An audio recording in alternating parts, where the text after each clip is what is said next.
Bonjour, bonjour à tous. Alors on va faire en français puisqu'on devait avoir une autre panéliste avec nous. Malheureusement, elle a pensé que la date du panel était demain. Donc, et comme elle vient de Toronto, eh ben, elle ne sera pas là aujourd'hui. Donc on devait faire en anglais. Et c'est une personne qui était de Wikimedia. Donc ça aurait été intéressant d'avoir son point de vue, même si on va essayer de relater nos discussions qu'on a eues avec elle autour de ce sujet finalement de la distribution de désinformation avec la nouvelle IA générative. Alors écoutez, moi je vais faire une brève introduction, on va faire sous forme de conversation avec Manuel.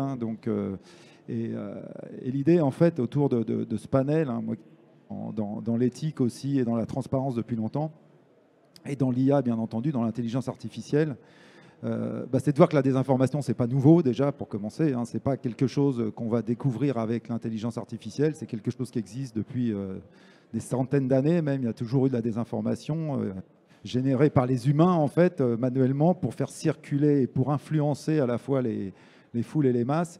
Mais c'est vrai que l'arrivée maintenant de l'IA générative est un bouleversement. Alors pas tant finalement dans la génération de contenu textuel parce que un humain peut toujours générer du contenu textuel pour essayer de propager une nouvelle.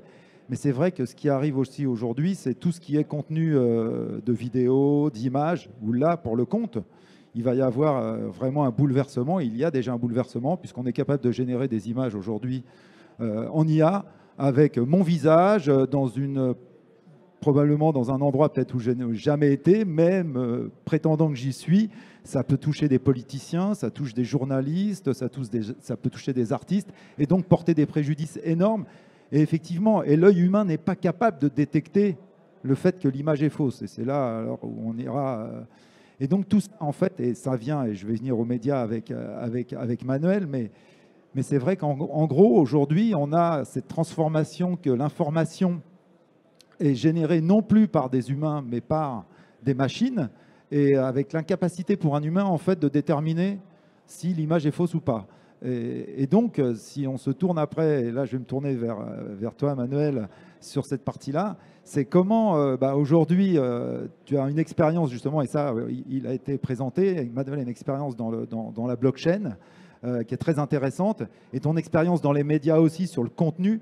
Parce que l'autre aspect aussi de cette IA générative, c'est la génération de contenu et tout ce qui est propriété intellectuelle, copyright et compagnie. Donc ça va aussi impacter. Donc j'aimerais avoir ton point de vue. Comment justement tu vois, toi, la partie blockchain et IA essayer d'aider dans cette détection ou dans cette protection par rapport à l'IA générative? Bonjour, vous m'entendez bien? Oui, c'est correct. Merci Hervé. Bonjour tout le monde. Je vais en effet répondre à ta question. Puis en même temps, je me sens un peu de pression parce que finalement, on devait avoir quelqu'un d'autre avec nous quand même de la Wikimedia Foundation. Et là, je me retrouve être le conférencier. Mais je pense que c'est plus une discussion que nous allons avoir parce que Hervé a une très très grande expérience également. Alors, pour répondre à ta question, comment je vois ça? C'est une très bonne question. Je vous remercie de me la poser. C'est comme ça que les gens gagnent du temps pour préparer leurs réponses. Mais j'ai une expérience dans le secteur des médias. Alors quand j'entends le secteur des médias, c'est tout ce qui est relatif à la production de films, de séries télévisées, de médias numériques, de jeux vidéo. Ce sont des secteurs d'activité où finalement les enjeux de droit sont extrêmement importants. Alors, c'est sûr que le panel d'aujourd'hui porte sur la désinformation et l'intelligence artificielle. La désinformation, c'est aussi une question de protection de propriété intellectuelle. Parce que finalement, l'idée qui est au centre de tout ça, c'est d'être capable d'identifier quelle est la provenance, en fait, de ce que l'on consomme. Quand je dis provenance, c'est qui l'a créé, sur quelle plateforme, à quelle fin, et quels sont les droits qui sont liés à cela. Et quand on parle d'information, il y a un peu la même mécanique. On parle d'information journalistique, qui est évidemment la même mécanique, qui est de s'assurer qu'en fait, il y a une origine qui est crédible, en fait, qui peut être reconnue, qui peut être retraçable également. Donc c'est une question, en fait, ce sont les grandes thématiques de ces 2 jours qui sont autour de la confiance, de la traçabilité, comment est-ce qu'on arrive à recréer ces notions de confiance et ce processus de traçabilité avec des machines finalement, puis les machines, les technologies qui sont à notre disposition, ben évidemment il y a cette intelligence artificielle qui se développe de plus en plus, et puis il y a, pour répondre à ta question, cette technologie qui est donc la blockchain. Alors, je ne suis pas là, si vous voulez, pour vous vanter les mérites de la blockchain. En particulier, je ne sais pas si vous connaissez assez bien le système. Bon, la blockchain, c'est en fait ce qui est à la base des bitcoins, par exemple. Bon, c'est un système de base de données décentralisée qui permet plus de transparence, donc plus de traçabilité sur les différents actifs qui peuvent être transigés au travers de différents systèmes informatiques.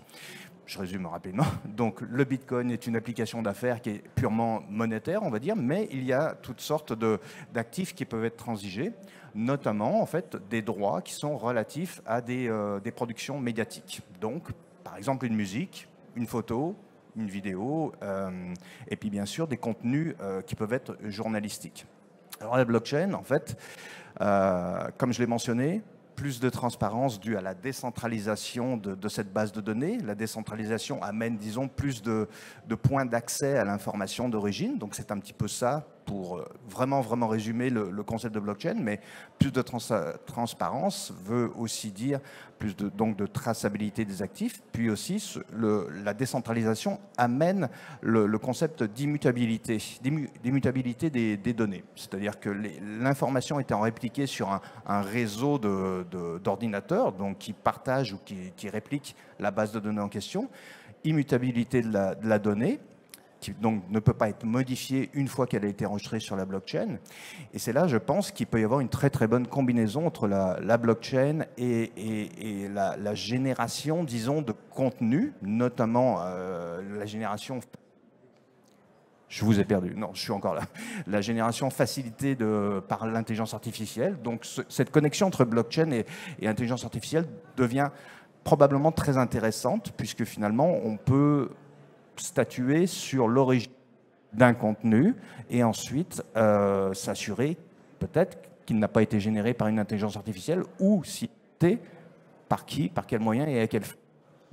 Oui, alors d'ailleurs, c'est très intéressant sur cette partie-là parce que effectivement, aujourd'hui, comme je le disais, l'enjeu, c'est de savoir comment détecter qu'un contenu est généré. J'entends par des machines. Alors, vous avez vu avec ChatGPT, c'était intéressant. Ils ont commencé à dire, quand il y a eu ce problème avec les étudiants qui effectivement rendaient des copies en ayant juste pris du ChatGPT, il y a ChatGPT qui a sorti en fait un nouvel algorithme en disant on va détecter ce qui est généré par ChatGPT, c'est-à-dire on est capable de détecter ce qui est un contenu généré par de l'intelligence artificielle.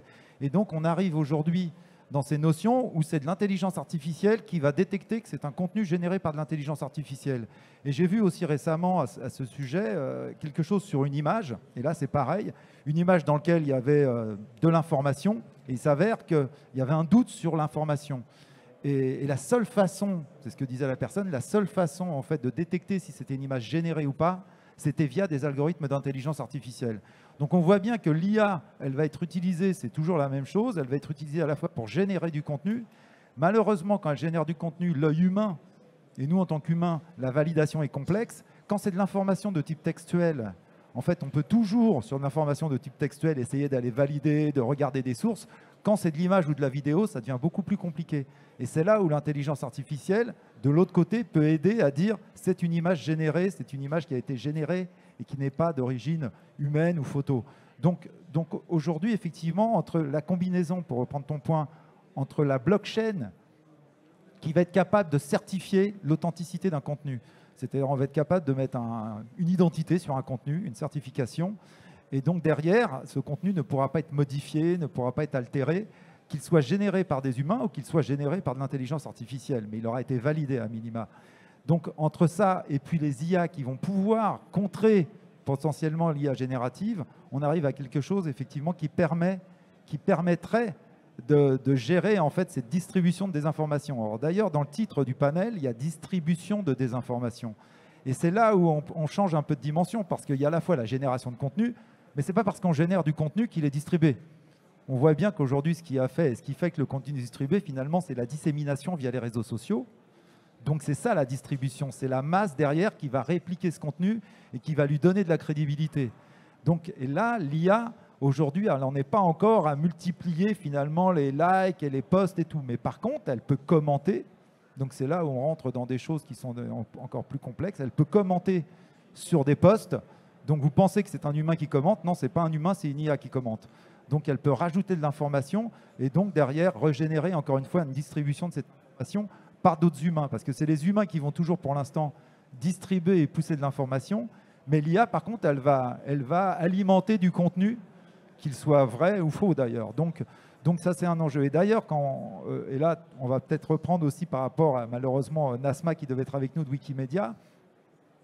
Donc, est-ce que tu peux, avec la discussion qu'on a eue avec elle, nous dire un petit peu comment ces enjeux avec Wikipédia, justement, où là, il y a beaucoup de contenu généré, et comment elle voyait les choses, et elle voit les choses de son point de vue. Oui, on a eu comme une session de préparation à ce panel il y a quelques jours avec Nasma, qui est donc de la Wikimedia Foundation. Donc vous savez que Wikimedia, c'est en fait ce qui gouverne en quelque sorte Wikipédia. Wikipédia, c'est en fait ce qu'on appelle du user-generated content, donc du contenu généré par les utilisateurs. Vous connaissez tous Wikipédia. Quand on Google quelque chose, finalement, généralement, Wikipédia est dans les 2-3 premiers résultats. Donc, c'est quand même une machine extraordinaire. Cependant, vous savez, il y a des processus il y a des contributeurs, des validateurs. Bon, bref, c'est du communautaire. Puis, on est dans une époque de communauté. En tout cas, sur le web, c'est comme ça aussi qu'on crée de l'engagement des auditoires envers des contenus, qu'ils soient informationnels ou de divertissement. Les questions de communauté sont extrêmement importantes et on y trouve en fait la notion de communauté, elle est très très valable parce qu'en fait c'est là on va créer les incitatifs pour que tout le monde y trouve son compte, à ce que l'information soit la bonne, qu'elle soit partagée, qu'elle soit la plus juste, la plus vraie possible. Donc c'est comme ça qu'en fait, bon, je résume un peu, je ne veux pas parler en son nom, mais c'est un petit peu comme ça que le modèle de Wikipédia s'est bâti au cours des 15-20 dernières années maintenant. Et c'est sûr que pour un média comme Wikipédia, finalement, qui repose sur la génération de contenu des utilisateurs, si ces utilisateurs deviennent des machines, qu'est-ce qui va se passer? Parce que finalement, ces machines vont être capables de générer du contenu bien plus rapidement, du contenu qui va paraître juste. J'imagine que vous avez tous essayé un peu du chat GPT, puis vous vous êtes rendu compte que ce que ça vous répond, c'est généralement assez intelligent quand même. Donc finalement, les défis pour une plateforme du type Wikipédia, puis peut-être que son modèle va être questionné sérieusement, c'est d'être capable de gérer cette intelligence artificielle qui va devenir de plus en plus présente. Comment la valider? Comment faire pour peut-être l'intégrer, l'utiliser à bon escient? Il faut voir que dans l'intelligence artificielle, là on parle de distribution de désinformation, mais on pourrait aussi parler de distribution de bonnes informations. On peut imaginer, en fait, je ne pense pas que l'intelligence artificielle soit une mauvaise chose. Ce sont les humains, généralement, qui ont des mauvais comportements ou des mauvaises attitudes et qui vont utiliser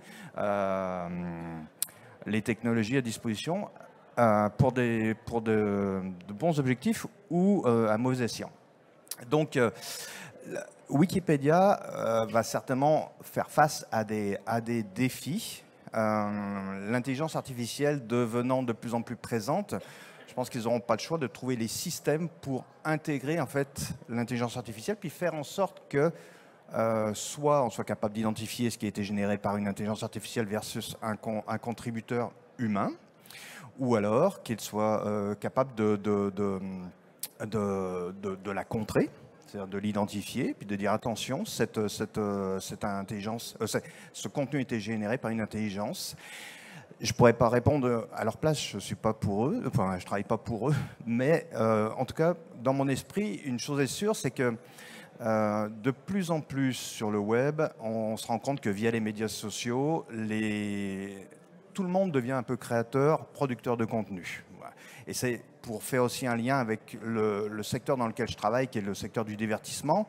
Vous savez, avant, produire un film, produire n'importe quoi de contenu, même de la musique, c'était réservé une certaine caste, entre guillemets, et puis on passait au travers d'étapes, et on arrivait finalement un jour, on commençait par un court-métrage ou un film étudiant, puis après on arrivait progressivement à convaincre des investisseurs, puis à devenir un producteur ou une productrice de films ou de télévision. Maintenant, les outils se sont démocratisés, les outils de production, on peut faire des films avec des iPhones, les moyens de distribution se sont démocratisés, très clairement. Les façons de communiquer via les médias sociaux se sont démocratisées, donc tout le monde devient un peu créateur, producteur de contenu, et tout le monde, quelque part, se moque un petit peu de la façon dont les droits vont être gérés. Parce que finalement, les gens, soit ont peu de connaissances, soit sont peut-être des pirates dans l'âme, soit n'ont même pas conscience de ça, ou se disent c'est trop compliqué, tant pis, je le fais quand même. Donc c'est pour ça qu'en fait, l'enjeu devient majeur par rapport, et notamment pour des plateformes qui reposent beaucoup sur le contenu généré par les usagers. Et je pense très sincèrement qu'on ne pourra pas combattre la désinformation générée ou tout type d'information, de contenu généré par l'intelligence artificielle sans utiliser l'intelligence artificielle en elle-même. C'est-à-dire que bon, c'est un peu Terminator, on va dire, il y a les bons robots puis les mauvais robots. C'est un petit peu le même principe, je pense. On se bat pas, vous savez, il y a des guerres un peu partout dans le monde en ce moment, comme vous le savez, on se bat pas avec des cailloux contre des chars d'assaut. Ben, c'est un petit peu le même principe. Je pense que pour surveiller l'intelligence artificielle, il y aura tellement de volume de contenu créé par monsieur et madame tout le monde et par la quantité de... Enfin, on pourrait passer de notre temps devant des écrans tellement il y a de choses à consommer comme si on n'avait que ça à faire dans la vie. Mais il y a tellement de contenu qu'on n'aura pas le choix que d'utiliser des systèmes qui vont combattre ou surveiller les autres systèmes. Derrière finalement ces enjeux, donc là on a bien parlé, c'est très intéressant de la partie finalement que toute personne est producteur de contenu aujourd'hui ou peut être producteur de contenu et avoir la capacité de le distribuer via toutes les plateformes de réseaux sociaux. Alors déjà ça avait bousculé énormément les médias traditionnels qui sont devenus challengés par des Twitter, enfin X maintenant, et puis d'autres réseaux sociaux comme Meta, Instagram et effectivement et TikTok. Mais alors là, maintenant, à partir de l'IA générative, là, non seulement les médias traditionnels doivent faire face à des utilisateurs qui rentrent en compétition avec eux d'un point de vue diffusion d'informations, mais ils vont devoir faire face à de l'information générée par des machines. Et là, on voit bien d'ailleurs dans des périodes tumultueuses comme on en vit en ce moment dans le monde, que comme l'information, elle est devenue critique en termes de... On veut tout de suite diffuser de l'information à une vitesse grand V. Alors, les sources de l'information qui vont être prises, il va y avoir un énorme challenge, et c'est arrivé il n'y a pas très longtemps en France. Je ne vais pas donner de nom, mais il y a eu une image qui a été diffusée dans un média papier. Et en fait, il s'avère que l'image qui était censée relater un événement qui avait eu lieu il y a 2 semaines était une image qui avait été générée par de l'IA en février 2022. Donc, mais le journal l'a publié en première page. Donc là, on tombe sur un autre enjeu, effectivement, d'un point de vue des médias traditionnels. C'est comment, dans un mouvement global d'information, de flux d'information continu, et chacun veut essayer de se distinguer en faisant de l'information, soi-disant en apportant une news et tout, comment ils vont pouvoir, eux, interagir et faire la différence entre un contenu qui est généré par un vrai journaliste, qui provient d'une source validée, versus un contenu qui a été généré par une machine et qu'ils vont utiliser et qui n'ont pas les moyens aujourd'hui, parce que là, après, il faut les moyens, finalement de détecter. Et là, on vient sur un aspect dont on avait parlé avec Nasma aussi sur le Wikimedia, c'est la formation, c'est la sensibilisation des entreprises et des employés, qu'ils soient journalistes, et demain même dans des entreprises traditionnelles, comment justement interagir avec cette IA pour prendre un peu de recul, en fait, finalement. C'est-à-dire comment... Donc, on a fait de la transformation numérique dans les 10 dernières années. Ça a été compliqué. Et là, d'un seul coup, il y a une nouvelle vague qui arrive et on va devoir faire de la transformation par rapport, finalement, à du contenu généré par des machines et essayer de faire comprendre à chacun que comment je prends du recul par rapport à ça, comment je ne crois pas que ce qui est écrit par un chat GPT ou par un contenu que je lis est finalement vrai ou faux et comment je vais avoir les moyens de le valider. Donc là c'est vrai que c'est un enjeu, cette distribution de désinformation, elle va passer aussi par les médias traditionnels qui n'ont pas aujourd'hui les moyens de détecter que c'est de l'information générée par de l'IA. Alors toi, Manuel, qui a une expérience dans ces médias traditionnels, comment tu vois les choses et comment tu les vois, eux, évoluer par rapport à ça? C'est vrai que j'ai eu l'opportunité de travailler comme consultant essentiellement avec Groupe Média TFO, qui est un télédiffuseur francophone en Ontario, axé sur l'éducation en français auprès des jeunes, et puis avec Radio-Canada, que vous connaissez. Dans les deux cas, en fait, il y a des enjeux. TFO, comme je viens de le mentionner, sa mission, c'est l'éducation auprès des jeunes. Alors c'est certain que, bon, quand on parle d'éducation, on doit quand même s'assurer que les sources que l'on a, les contenus qu'on diffuse, sont validés, sont intègres, sont justes. C'est bien normal, on s'adresse à des jeunes publics. Radio-Canada, c'est un petit peu le même principe, mais c'est aussi la question de l'information. Radio-Canada, c'est un média d'information et c'est sûr que, je ne veux pas parler en leur nom parce que je ne travaille pas avec Radio-Canada en ce moment, mais j'ai eu l'occasion d'être exposé à ça. Et pour les médias, ce qu'on appelle les médias traditionnels, particulièrement les médias publics, il y a tout un défi en fait par rapport à ce qui peut être généré comme information. Puis comme on est dans un monde, comme tu l'as mentionné Hervé, qui est un monde d'instantanéité, en fait on veut consommer tout de suite, on partage tout de suite sans même vérifier, il y a tout un défi, qui est un défi pour la profession de journaliste en fait. C'est sûr que c'est un défi parce que en fait quand on est face à une nouvelle, puis en ce moment, il y en a beaucoup, des nouvelles, puis il y a beaucoup de choses qui sont partagées sur tout un tas de médias. Qu'est-ce qu'on fait? Est-ce qu'on va, on va mettre sur pause et puis on va valider l'information et la diffuser, ou est-ce qu'on diffuse tout de suite, quitte à prendre le risque et puis à corriger ensuite en disant « Ah ben finalement, c'était pas ça ». Enfin, je pense qu'il y a des mécaniques à prendre à mettre en place pour être capable de bien gérer en fait cette instantanéité qui est en fait à la base de la compétitivité actuelle des médias. C'est-à-dire que c'est un peu le premier qui va sortir la news, qui va être le plus vu, puis qui va vendre le plus de pubs, etc. Donc ce sont des défis importants. Et c'est en ça que l'IA, en fait, peut être à la fois dangereuse parce qu'elle elle peut générer des informations qui sont fausses. Puis en même temps, elle peut aider à repérer les informations, à faire le tri. Et je pense que c'est là-dedans qu'il y a un business intéressant, à mon avis, à développer. C'est dans des formes de certification de ce qui est bon ou pas bon. Et je pense que tout ce qui est diffuseur, distributeur de contenu, en fait, les éditeurs, les diffuseurs, quand je parle des diffuseurs, des diffuseurs publics ou privés, des Radio-Canada, des TVA, tout ce que l'on veut comme des chaînes de télé comme TF1 ou autres, là, vont certainement avoir besoin à un moment donné de mettre en place une espèce de saut de certification disant ceci a été validé. Enfin, comme les trucs bio, quand vous achetez un vin nature ou des fruits qui sont soi-disant bio, encore c'est à vérifier. C'est là que la blockchain peut peut-être aider avec la traçabilité, mais bon, je ne m'étalerai pas. Mais la responsabilité, je pense, des diffuseurs, quels qu'ils soient, distributeurs, tous ceux qui vont toucher le public finalement, est là, et ceux aussi des producteurs de ces contenus. Mais ça, c'est peut-être plus difficile à cause du fait que tout le monde devient un peu producteur de contenu. Et ça c'est un peu incontrôlable. Mais les diffuseurs, les plateformes de médias sociaux devraient aussi avoir un rôle, une forme de responsabilité, peut-être être imputable.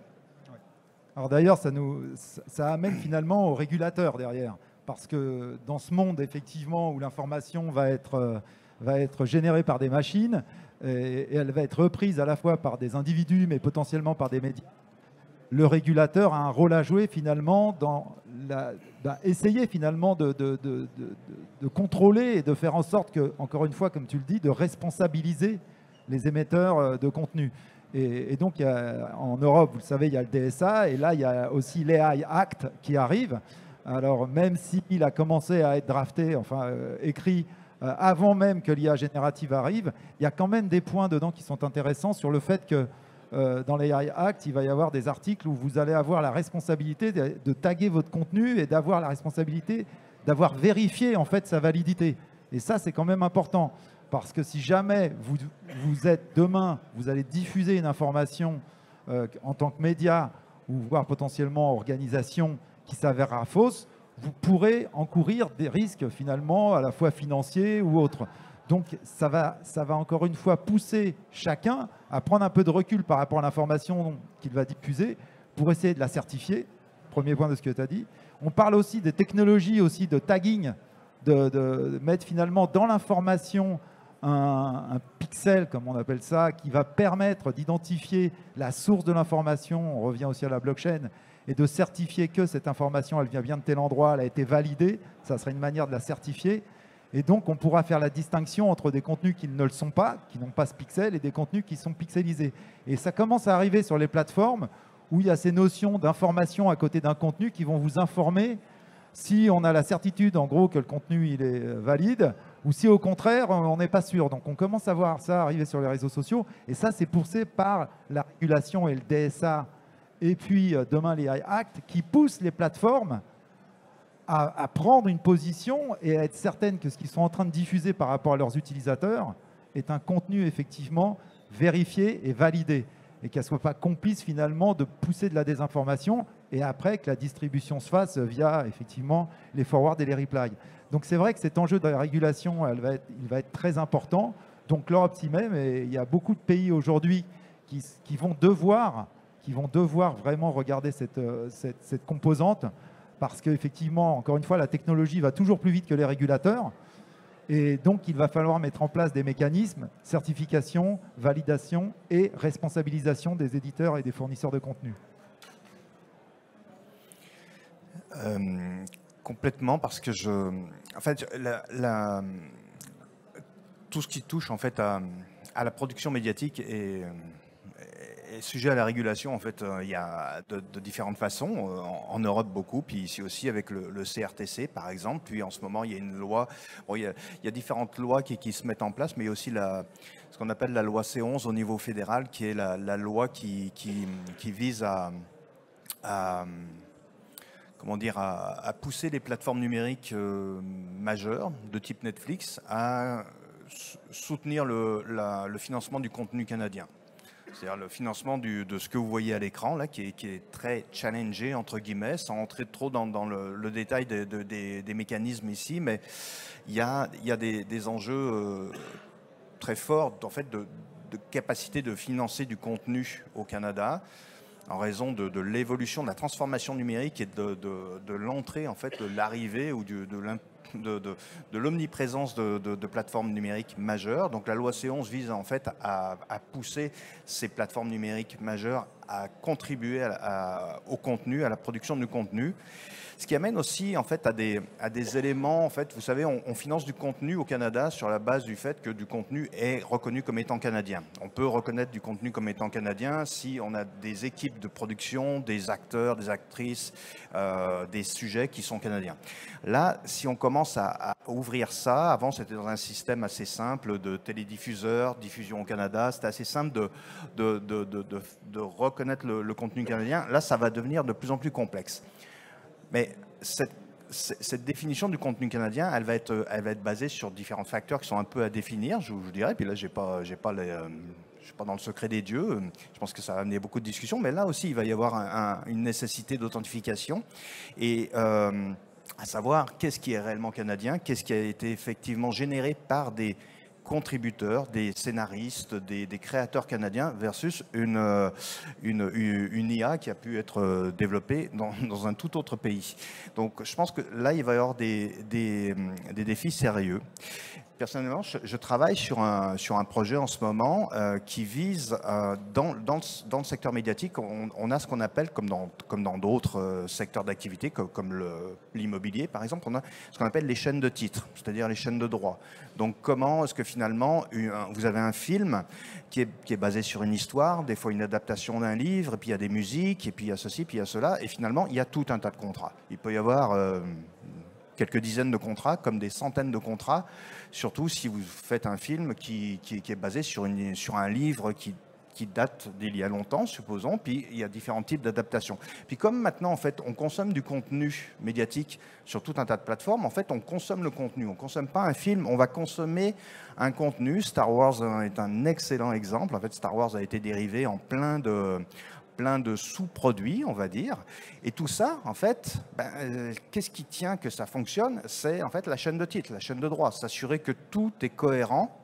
Et moi, ce sur quoi je travaille, c'est en fait cette authentification et mise à jour constante des chaînes de droit. Parce que, en fin de compte, beaucoup de producteurs ne sont pas des Disney, George Lucas et compagnie, c'est-à-dire qu'ils ne sont pas capables d'avoir les moyens de gérer des chaînes de titres, des chaînes de droits, comme celle de Star Wars, pour revenir à cet exemple. Mais il n'en demeure pas moins que la production d'un contenu, d'un film, peut parfois être très très rentable. Pas toujours, il y a des flops, mais il y a des fois ça peut être très très rentable. Donc ça devient extrêmement important d'être capable de retracer tous les contrats qui sont liés à une production.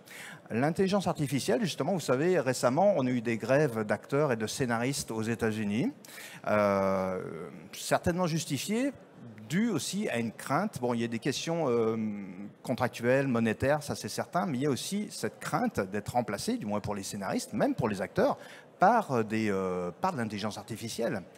Donc c'est sûr qu'on peut se dire, mais qu'est-ce que va devenir le métier de scénariste, comme le métier de journaliste, si des systèmes sont capables de générer des histoires quasiment aussi bonnes?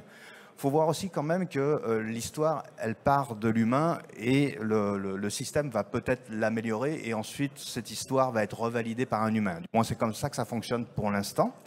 Mais je pense que l'intelligence artificielle peut être aussi utilisée à bon escient, dans le sens où ce dont je vous parlais au niveau des chaînes de titres, des chaînes de droit, c'est cette complexité à suivre tous les contrats.